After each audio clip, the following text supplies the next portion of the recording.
Swayam Prabha. Digital India. Educated India.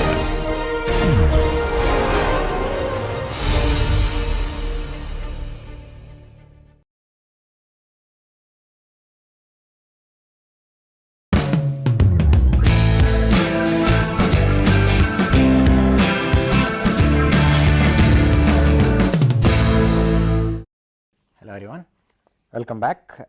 We were dealing with what is happening inside a shock tube. We will continue with that. We already did simple cases of pressure movement. I will start with that again.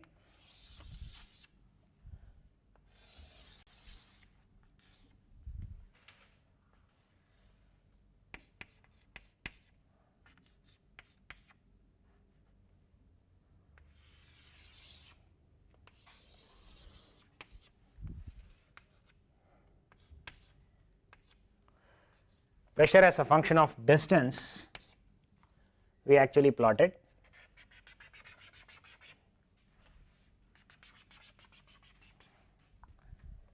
And we said that the initial pressure on the low pressure section was extremely low, some value, and the high pressure was really high.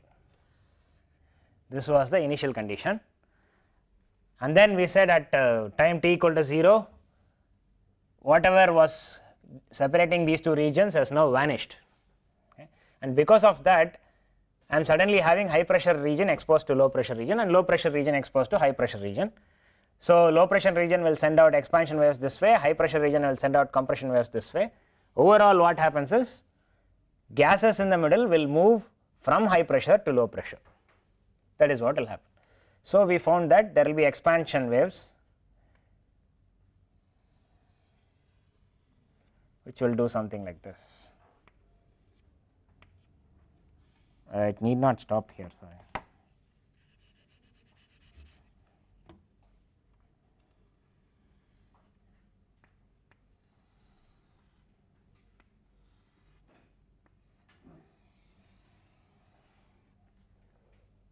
Ideally it should be a vertical line.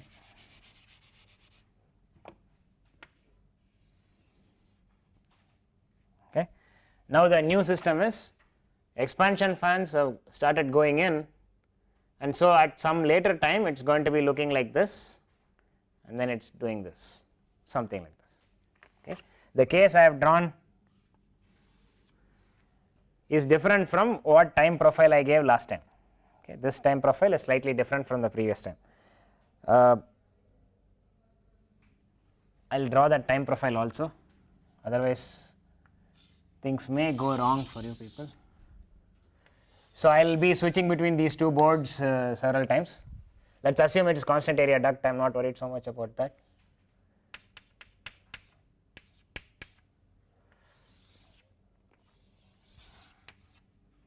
This is again distance and this is time. I have drawn it such that it looks different from the previous case.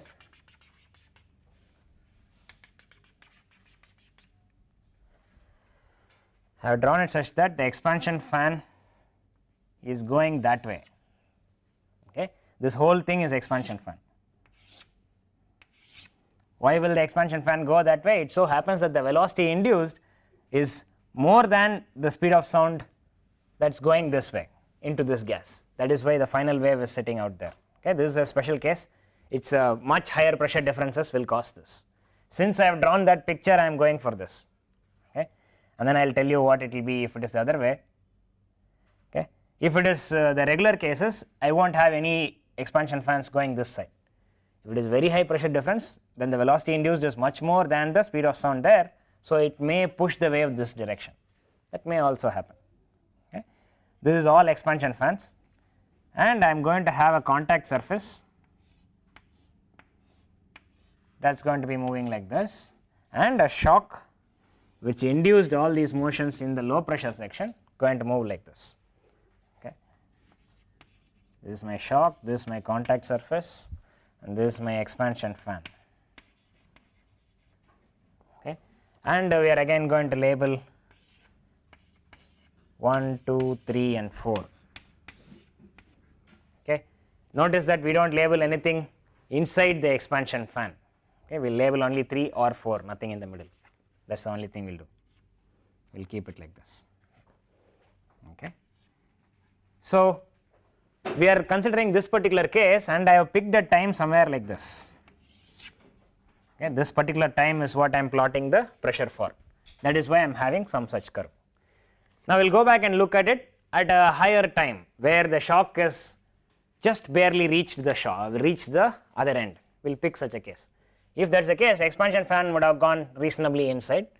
Okay. If I look at this particular picture and correlate exactly for that, I will go back here and I am going to say when the shock reaches that end,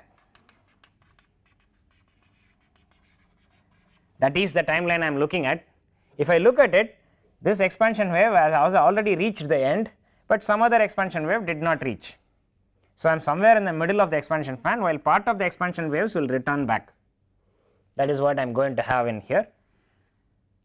Let us first not worry about what is returning back. I will just say that the curve is going to look like this. Okay, I am drawing some imaginary curve right now. I will come back to it, and I am going to say the curve is going to go like this. By the way, the pressure should be the same. So I have to change my curve a little bit.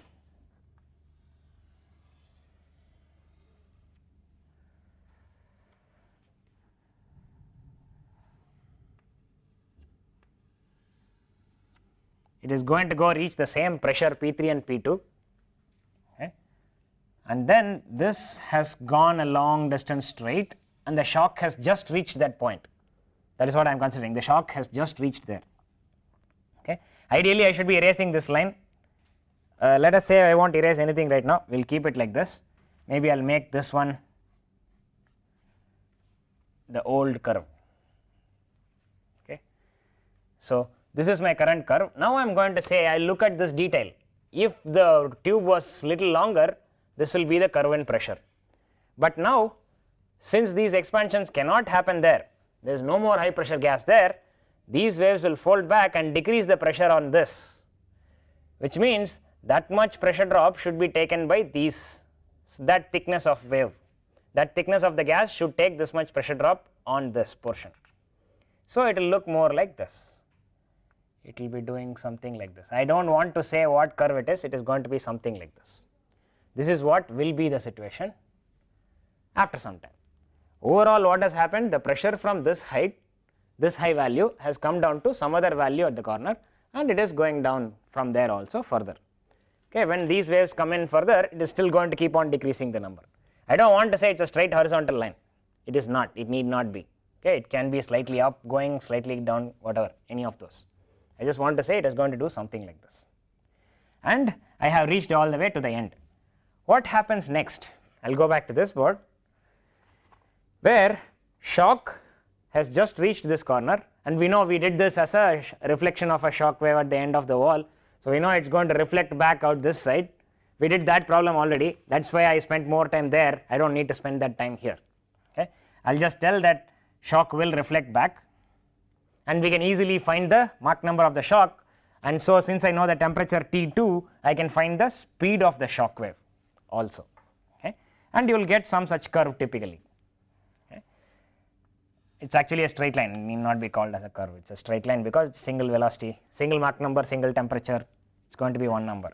So it comes up to here, and this region typically is called 5, region 5. Okay. If I drew a line here, if I drew a line here and I want to find for this time what is happening, we will go back and draw the pressure curves again. Okay, I will label these T1, T2, now we are at T3. We have drawn this for T1, this is for T2, T1, T2, and now we want T3, third curve. Now I again have to figure out what I will do with the lines. I will use dotted lines for T3. Okay, after that it becomes more complex, I will not go more than this. So we will just stop there. Okay. For T3 it is easier to start from the right side. So I know that the right side from this corner it has gone through two shocks. The gas at the corner first was processed by one shock, immediately processed by the other shock, and there are two shocks processed. So, the pressure will be higher than this P2 value, right. This is my P2 value equal to P3 anyway. Now, I am going to say pressure is higher at this point, it cannot be very high compared to that, going to be somewhat high, okay. Some reasonably high pressure, and then up to some distance there is that shock, and then it drops back to 0, not 0, it drops back to P2 value. Now, I will write this label T2 below. This is my T3, okay, and then it follows the T2 curve for some time till where it is going to go all the way till expansion wave. Now, of course, expansion wave has travelled a little more inside this direction. So, the pressure will start increasing from there itself. Okay. It is going to be somewhere from here, and I will start using dotted lines or small dash lines for this.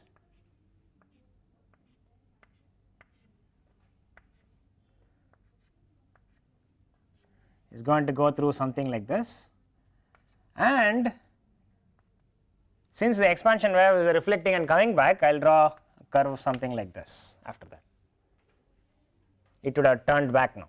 Definitely after some more distance it will be lower here than the middle, it is going to lower back. Okay. So, now we will start seeing, because of this what will happen, the flow does not always go from here to this direction, suddenly the flow wants to go back this way because high pressure here and low pressure here. That is the induced velocity which makes the fluid stop near the other wall. Previously expansion wave from here came and told everybody go that side, but that information reached here at the end. Now, no more people can go that side because there is a wall. So, what will this wall do? Everybody come back this way, that information is going to go that side, expansion waves from here that side. So, that is going to be inducing a pressure higher there and lower here. So, people will start coming back, that is high pressure and low pressure, gas wants to go from high pressure to low pressure, it starts to turn this direction, okay. That will start happening here. So, now I have a new curve, I will make this also small dash lines, so that I am somewhat consistent, okay. So, it is going to be going through the same T2 curve, and then it is going to rise up from here. I will draw this as T3, this particular curve is T3, okay. So, this is going to be my pressure distribution inside my duct at some other time T3. If I go a little more, things will become more complex, okay. Now, let us look at this contact surface. Here it is very nice to track it. So, I am saying contact surface, that is the contact between the high pressure gas, original high pressure gas and original low pressure gas, say the left gas and the right gas, will label it. Contact between the left gas and the right gas is somewhere here at this point, after some time it is here, which means the right side gas is now only from here to here, it is getting compressed and it is only from here to here. At even further time it is only from here to here, it is getting more compressed and it is sitting only inside that region. Why is it getting compressed? The high pressure section is pushing the low pressure section into the corner, that is what is happening. So, if I put a X mark wherever there was this contact surface, it is going to be something like here for 1, somewhere here for 2, somewhere here for 3, T1, T2, T3, 3 particular conditions. The contact surface is slowly moving to that direction, okay. That is what I am seeing in here, okay. This is all nice. I want to now look at temperature as a function of x. We will keep this curve, we will keep this plot.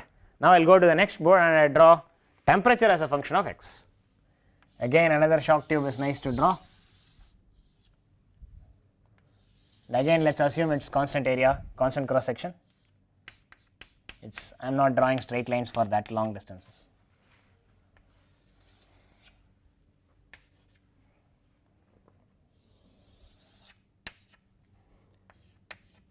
Now, it is temperature distribution as a function of x. What do we know at the beginning? Temperature is a constant, and typically I will draw it a little higher for temperature. This is my T initial, I will put Ti there, T initial.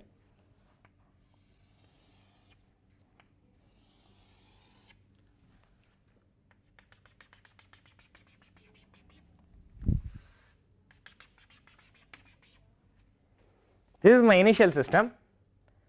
Now I want to look at this particular T1 condition. All I have to do is just go and mark these particular locations of my on my x axis.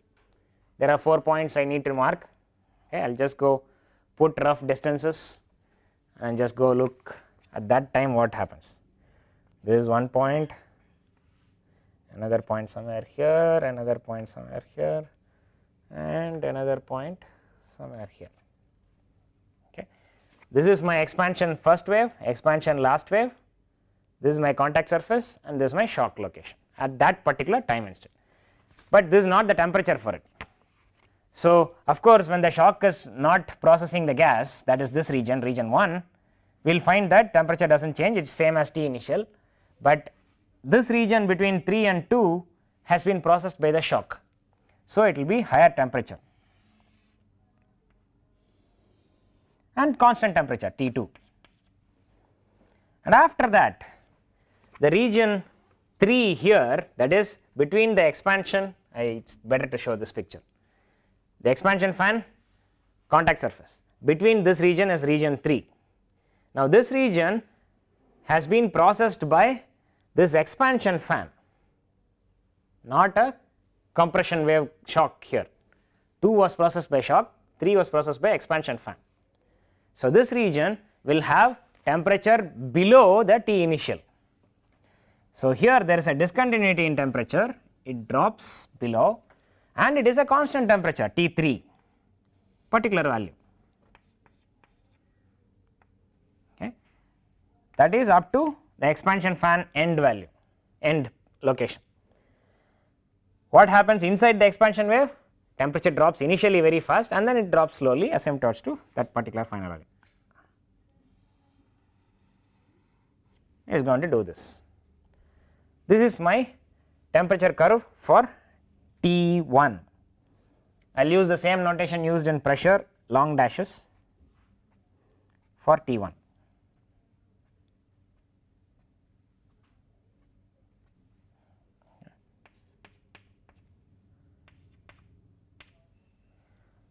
This is what I will have for time 1. Now we will go look at what happens at time 2. It is nothing special, it is the same thing, except for at this corner temperature will be lesser than the previous one because it dropped a little more. Okay. Because the expansion fan is processing it only this portion second time, only this portion is processed second time. So it is going to look similar to the pressure curve.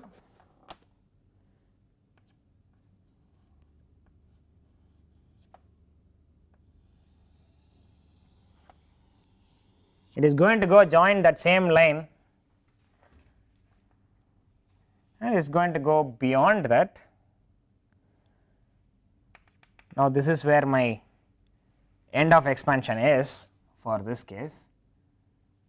After that it is the same T3 value, but T3 value stays longer because contact surface is somewhere far away. Now the contact surface has moved up to somewhere here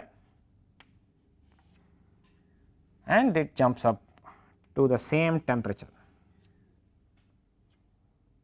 Okay, I will draw it as if it is offset, but it is actually supposed to be one on top of the other. Actually I drew it on top of that, it is anyway, you know the difference. So I am going here and we said T2 is the time where the shock reached the end.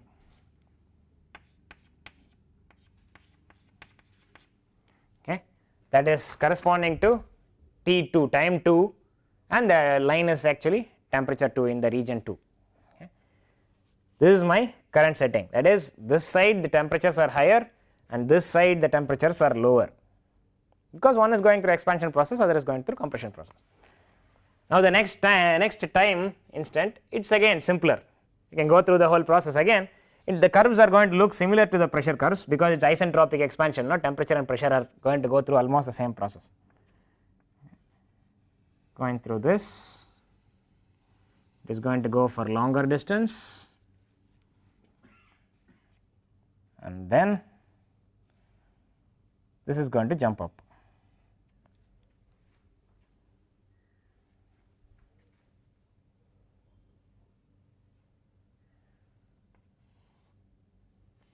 It is going to jump up to the same condition. I will draw this as T3, T2, T1. There is a lot of confusing pictures here. Probably I should have used 3 different colors chalks, which I did not think about at the beginning. Okay. But this is your small dashes curve, and it is going to go through the same path like the other ones. Roughly there is going to be a small deviation here, the temperature at that corner, the last one will be slightly higher, and it is going to go through this whole process. This is my again small dashed curve.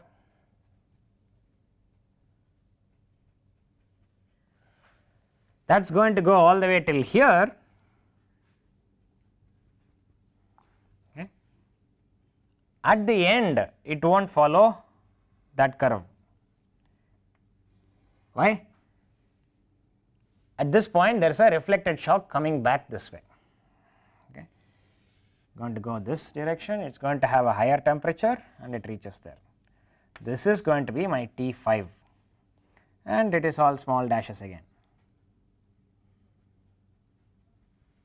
Okay. The final T3 curve is going to look like this. It is going to go like this, go like this. It is going to have 2 steps in temperature, and then it is going straight down below at T3, and it is going to go up and drop down at the end. It is going to look similar to the pressure curve. Okay. In a temperature setting, what we are seeing is we initially started with all temperatures exactly same, Ti, and then the high pressure gas is getting lower and lower in temperature, low pressure gas is getting higher and higher in temperature. Okay. That is what we are seeing. If I go back and look at my pressure curve here, we started with very high pressure and very low pressure at the beginning, and with time they are getting equalized slowly. That is the purpose of these waves anyway, right? They are supposed to try and make these things equal. So compression waves will keep reflecting till all the pressures are equal, and the same thing expansion waves will keep on repeating till all the expansions are going to make it equal, and the expansion will finally cancel the compression waves, and eventually you will find that there is no more change in pressures. It will end up with some average pressure for this full volume occupied by this full number of moles in the gas. Okay, that will be the final setting. Till that happens, it is going to be oscillating inside here. Okay. We will not go into too much details of it, but I just want to draw this curve here. This expansion waves, they are all going to reflect at the wall and come back this direction. Okay. I am not worried about the last one, it is going to turn anyway, it is just going to go this way, that I am not worried. I am interested in looking at this waves, set of waves going there. Okay. These set of waves are expansion fans which go and bounce off the wall and come back this direction. They will keep on coming back. They do not have any other job other than just transferring all information to all the gases possible. Same thing with the shock here. This is coming this way and it is going this way. Now let us assume for an instant that the shock, when it goes from gas on the right to the gas on the left, there is no change to the shock strength. Let us assume that for now. If we assume that, then the shock will just go straight. If we assume this, okay, then the contact surface will just keep going straight like this, and this is also Cs and is going to keep going. This is my reflected shock, is going to go this way, and this keeps going out like this. Now I want to talk about what is happening in this corner. What is this axis, vertical axis for us? Time axis. Okay. Now typically I said chemists, people who are interested in suddenly taking a gas from low temperature low pressure to high temperature high pressure will use shock tubes, and they will study only near the end, because at the end you are going directly from T1 to T5 at the final most point. But typically they need some thickness, so they will probably work somewhere here, this region, okay, because the metal block will block some light if you want to study some optical methods. It will block some things. We do not want that. So, typically they will work in this small region somewhere in here. So, there is a small step possibly 1 to 2 to 5, that is a possibility that may happen. Okay. But typically people are interested in taking from T1 to T5 and P1 to P5, that is the goal. If they are doing this, what is the total time they have for their test? If you think about that, they want to study only the processes that happen in this particular right side gas, the low pressure gas at the initial condition. Okay. Initially whatever was filled on the right side, that is the only gas they are interested in. Till what time will you have that particular gas sitting here? That is going to be inside this region. Okay. Oh, I made a mistake with the contact surface, sorry. Contact surface cannot keep on going. If it keeps on going, then the gas vanishes. Okay. What is the purpose of this shock? To make the flow stop, right? The shock kept going, the flow behind it was going very fast towards this wall, and then the reflected shock is going to tell there is a wall here, so do not go anymore. So, after the reflected shock, the velocity here should be 0. Velocity there is 0, contact surface will stay at the same location as a function of time. It is actually supposed to be here, I drew it wrong. This is my contact surface. Okay. So, now what has effectively happened is this full length of low pressure gas has now been compressed to this small region with a pressure P5 and temperature T5. That is what has happened, okay, overall. And so, for a long time I can keep on doing this experiment till this expansion fan comes and hits this point. Okay. When this comes and hits it, now the pressure and temperature are not the same. I cannot use this gas anymore when the pressure and temperature are changing to something other than T5 and P5. Till that time I can use it. Okay. So, this becomes my time of operation delta T. That is my time of experiment really, that is the only time I have to think about this particular experiment. Of course, this is only for applications of chemists currently. I have not shown you other applications yet, but think about this application for now. This is one application. Of course, you can think about having a nozzle, taking this stagnant gas sitting at this corner, take it out through a nozzle, and that will become another supersonic flow. We will go into that probably towards the end of today's class. Okay. We assumed one thing in here, which was the shock does not get affected by this change in gas medium. Okay. That is not always true. Okay. It so happens that there will be times when the shock goes this side, expansion waves will go this way. If such a thing happens, then contact surface does not go straight, contact surface starts going this way, okay, and you will start seeing this expansion wave changing the pressure and temperature of this gas, your runtime suddenly drops down. Okay. This is most common case, runtime decreases. Okay. So, now we will look at that particular case. Okay. What is happening currently is we are talking about contact surface effect on the reflected shock, and so its effect on the runtime of the tunnel, that is what you are looking for. Okay.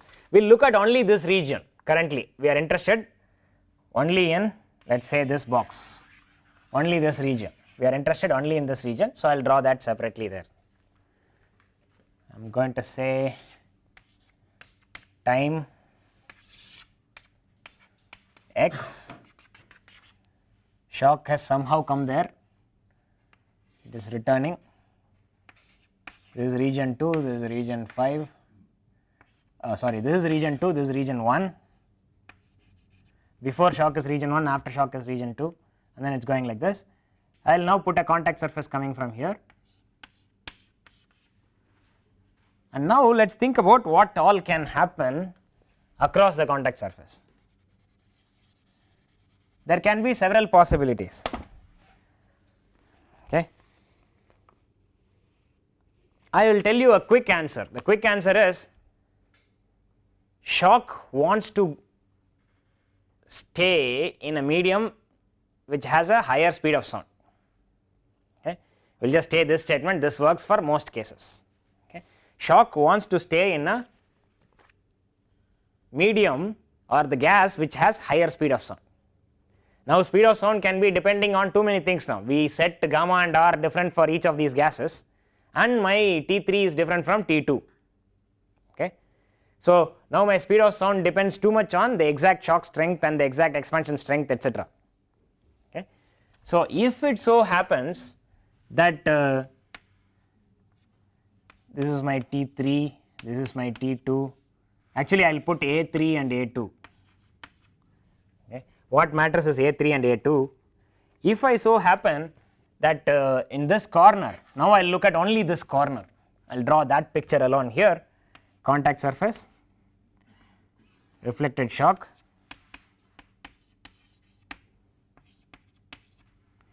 if it so happens that A3 equal to A2, then there is no difference in speed of sound in the medium.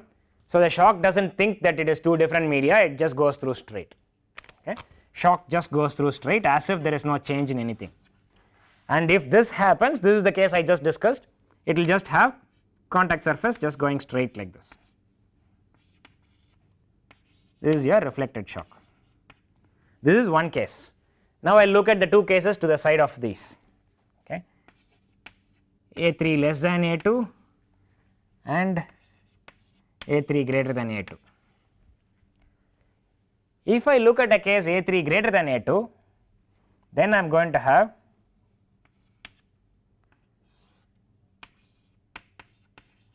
reflected shock coming here.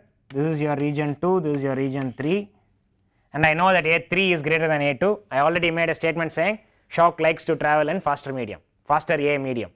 Okay. Speed of sound higher is in 3. So now shock wants to go this way and it wants to go a little faster because speed of sound is faster. Okay. It will go a little faster, which means it will cover more distance in the same time. Okay. It is going to be slope more horizontal. And when this happens, shock is going faster, there will be an expansion fan created the other side. And if you look at this region, it is like a local shock tube in the opposite direction, the beginning of a shock tube case. Expansion is going that side, compression is going this way. If this is the case, net induced velocity will be from right to left. Because of that, the contact surface is going to travel like this. This is going to be my contact surface. Okay. Now the main impact of this is simply my run time at the end of my tunnel. This becomes my delta T. Instead of, in this case, I will go and look at the original picture, the expansion fan from the other corner comes after a long time and that becomes my delta T. That is the difference now. Okay, expansion wave comes from here all the way to there, and that was my original delta T. If I have the special case of A3 equal to A2, I will continue the shock anyway. If I do not have that case, then my delta T decreased. What if I go A3 less than A2? Will delta T increase? Let us look at that. What will happen?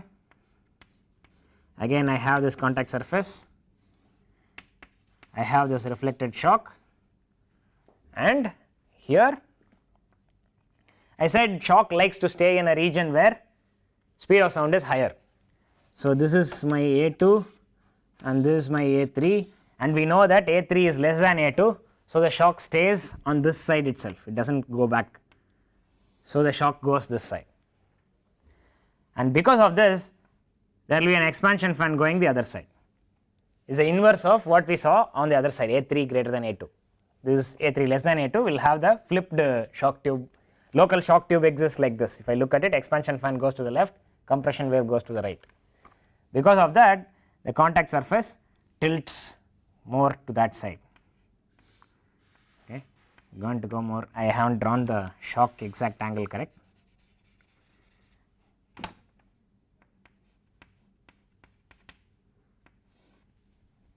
This will start happening.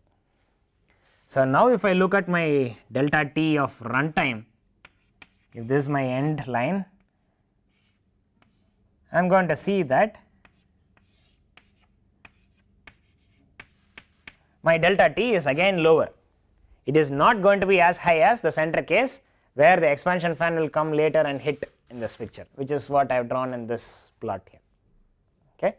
So, what we are seeing is, if I have A3 equal to A2, then only, that is a very special case, only then you will have maximum runtime for your experiments if you are conducting experiments at the end of the shock tube.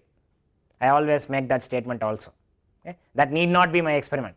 My experiment may be just simply I want to have P4 and P1 such that there will be a shock with a particular Mach number created, and I am studying the shock Mach number probably. That may be my interest. Maybe I want to see what if I have hydrogen and oxygen mixture and I send a shock through it. Will it heat it and will it cause a detonation? Will it cause explosion because it is high pressure, high temperature suddenly? That kind of experiments maybe I am interested in. That is different from the reaction chemists, kinetics people. They will be doing experiments in this P5 T5 region.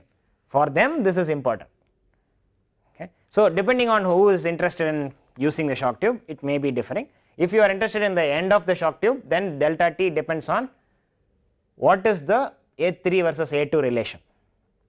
Now, we obviously found that delta T will be maximized if A3 equal to A2. This particular condition is called tailoring of the shock. Okay. What they are really doing is they are tailoring the contact surface. Actually, it is called tailoring of the contact surface, I believe. I am giving the wrong name here. Okay.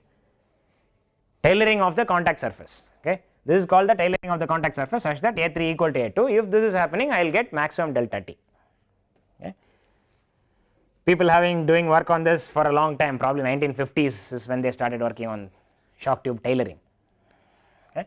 And this is one concept which you will have to understand if you are using shock tubes for measuring pressure and temperature at the end. Your runtime will depend on this. I will just tell you one more thing, viscous effects in shock tubes. Okay. Viscous effects. Now, I do not think you need this temperature plot, I will remove this.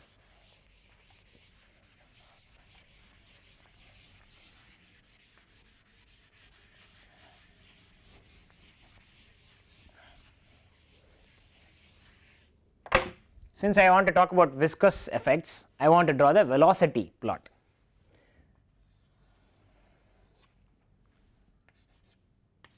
U versus distance here, similar to pressure and temperature. Now, we want to plot velocity in this, and I will assume a convention going to the right is positive.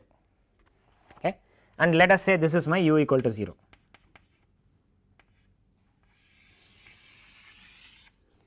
Initially, I have at t equal to 0, u equal to 0 everywhere, gas is stagnant inside. This is my situation.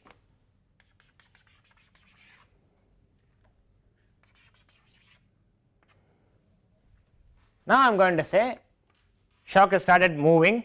Because the shock started moving, temperature went up. I am not talking about temperature now, I want to say that velocity went up inside there.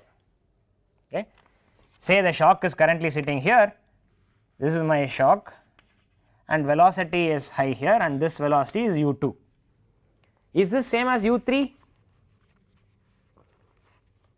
Yes, it should be. That was the condition we imposed on the contact surface. Pressure and velocity must be equal. Okay. So, this is same as u3. This is where my contact surface is sitting. Okay. After that, what will happen? Let us say contact surface, this region is a little longer, let us say. Okay. Now, let us say this is my last expansion and this is where my first expansion is. If this is the case, now what should be the velocity? In the expansion fan, when the expansion goes this way, velocity induced is that way. So, it is again positive velocity. Because of that, it is going to have some such curve. Okay. How linear is it? It depends exactly on how the diaphragm is broken, etc. We will just assume it is a straight line currently. Okay. If you do it perfectly, it might be a straight line. I am not sure of that, we will not worry about that part right now. Okay. But it is going to be almost a linear curve sitting there straight. Okay. We will keep it like that.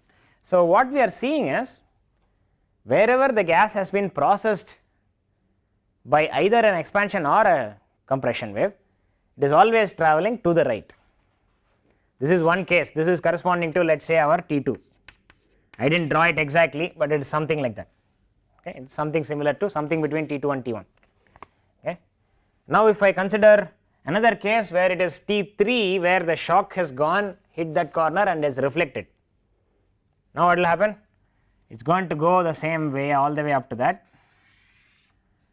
and suddenly, because of the second processing shock, velocity becomes 0 again. Okay. At exactly T2, or this, let us call it T1 only. Okay. At T2, we said the shock reaches the exit, the end. If the shock reaches the end, it is one straight line all the way till there. On the other side, it has gone a little more that side, and it is going to be a slope like this going to the end, or maybe it crossed and came back. Okay. Something like that. That is what we will have. Now, I am going to say at this corner, shock has come back, because of that velocity is again 0. What you will see is it goes straight. There was a point where all these fluid are moving with the same velocity into the wall. Immediately after that, 1 millisecond after that, it is going to be back here with velocity 0 at that corner. And I wanted to draw at that particular T3, which means the shock is sitting somewhere here. This is at T3. And you are seeing again that all these fluid are going like this, shock is travelling this way, telling the fluid to come to rest. Okay. And on that side, it is all supposed to be one straight line. Okay. If I think about that side, expansion has gone more inside now.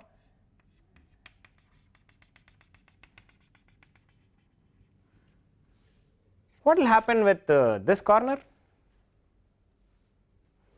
We know when all this expansion hits the wall and turns back, then the velocity will become 0 at the wall. Will it be the same even if the velocity only one expansion fan turns and comes back?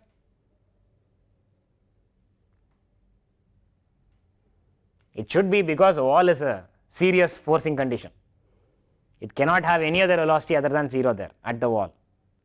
But it may have regions where it need not be 0, but it will go through a non-linear curve somewhere there, because it is processed by 2-3 expansion fans in here, the one going this way and the one coming this way, everything is being processed. So, it will not be a straight line from there all the way here, it will go through a lower slope and then increase slope to that, if you think about it. This is roughly what will happen. Okay. Now, I want to think about this particular curve which I have drawn in solid line, this particular curve. Okay. I will make this T3 line that short dashed line there as before. Okay. Now, I am interested in this particular curve, where I am finding there is one small chunk of fluid which is moving to the right, and on the left of it and the right of it, the fluid is not moving. Okay. This is crazy, some person in the middle is moving, both ends are not moving. Now, what will be the boundary layer for this particular flow in a duct? Nice question. So, let us look at that situation. I am having a shock tube. Actually, I want to draw this separately. I will go and erase this. We have seen one effect of contact surface, that is countered by tailoring, which will increase the run time. The other effect of contact surface is viscous space. We will look at that. Now, I am going to say there is a shock tube and velocity profile here is looking like this, something like this. If this is the case, then fluid from here to here are moving to the right, which means obviously on this side there will be a boundary layer growing like this. Okay. When it is 0 velocity, what will be the boundary layer thickness? There is no boundary layer if it is 0 velocity, right. But that we will just say it is going to be something like this. I am not very clear on this particular part. I believe it is doing this. Okay. I am not very clear in this corner. I have not seen any research papers dealing with this corner. I know that it is going to go up like this. I believe it is going to go and go down like this, but I am not very sure of it. If I look at this region, it is going to do something like this. These regions are my boundary layer, where my velocity are less than what we have been telling as my u3 or u2, whatever. They are lesser suddenly inside this region. So, I am not going to have a straight line profile, but a profile which goes to 0 at the wall, increases and then goes straight line and then goes back to 0. That kind of profiles I will have. Now, I will think about where is my contact surface. It is sitting somewhere inside here. Okay. My contact surface is sitting inside here. Typically, my contact surface is traveling supersonic. Okay. Why? My velocity induced behind a shock most likely will be supersonic, because my P4 by P1 is so high, my Mach number is very high supersonic. Because of that, the flow induced behind it is subsonic with respect to that shock. So, it should be supersonic with respect to outside. Okay. It is almost traveling that speed. So, it is going to be supersonic flow behind, and the contact surface is traveling with that particular u velocity. Contact surface is traveling like this. Now, think about diverging section. Why do I say this as diverging section? You have to go back to fluid mechanics people. They will tell you that boundary layer is equivalent to decreasing the area available for the flow. There is something called displacement thickness. I will just push the fluid, push the wall up there and imagine there is no boundary layer. It is equivalent to it, okay, something like that. So, if I look at this region, it is acting like a converging diverging duct for this supersonic flow inside here. Because of that, this particular supersonic flow is experiencing a divergent duct always. Why? As the shock moves, this whole structure of boundary layer also moves with it, right, because that is what is creating it. It is like a car going, and behind it there will be this dusty gases behind it. If you have seen some Toyota ad, I believe recently, whatever. Okay. If you have leaves lying down on the road and the car goes, leaves will be traveling along with it. That kind of thing is what is happening behind this. Okay. And in this region, this whole thing is moving with the shock. Contact surface is always seeing a diverging duct. Supersonic flow in a diverging duct, what does it do? It accelerates. Okay. So, what happens is, slowly it has a tendency to catch up with the shock. It is not going to accelerate by so much, because this is actually caused by this. Okay. It is going to go closer, but we do not have really long tunnels, long tubes where it will actually go and catch up. We have never done that. I have never seen any paper which talks about that. Okay. But it definitely gets closer than what we predict because of viscous effects. All this time we have been drawing straight lines for contact surface location versus time. Now it will be a curving line, it will not be a straight line. That is what will happen. Okay. That is one effect. This is contact surface acceleration due to viscous effects. That is what it is called, contact surface acceleration. Okay. That is one thing. Now the other effect, viscous effect. The shock is wasting its energy trying to give energy to the boundary layer fluid.